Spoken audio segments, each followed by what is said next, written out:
अगर जबरदस्त ग्रोथ वाले निवेश की तलाश है तो निफ्टी स्मॉल कैप 250 को समझना जरूरी है। ज्यादातर लोग पोर्टफोलियो में जबरदस्त ग्रोथ चाहते हैं और यहीं स्मॉल कैप्स की बात आती है।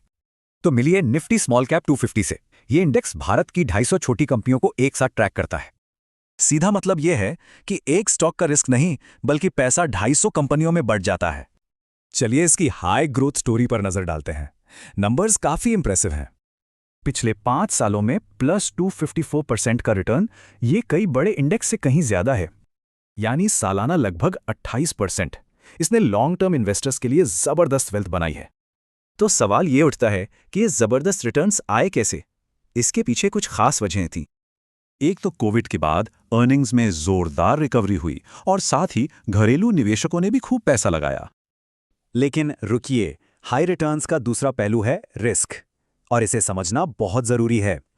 सोचिए, ये एक दो धारी तलवार है। जितनी तेजी से ऊपर जाता है उतनी ही तेजी से नीचे भी आ सकता है। मतलब वोलैटिलिटी बहुत ज्यादा होती है और छोटी कंपनियों के स्टॉक्स में लिक्विडिटी की भी दिक्कत हो सकती है। तो सवाल है, इसमें समझदारी से निवेश कैसे किया जाए? इसके लिए एक स्मार्ट प्लान जरूरी है। लंबी अवधि का नजरिया रखें, पूरा पैसा एक साथ ना लगाएं और एसआईपी के जरिए धीरे धीरे निवेश करें। अब आगे क्या? भविष्य को लेकर दो तरह के व्यूज हैं, एक बुल केस और एक बेयर केस।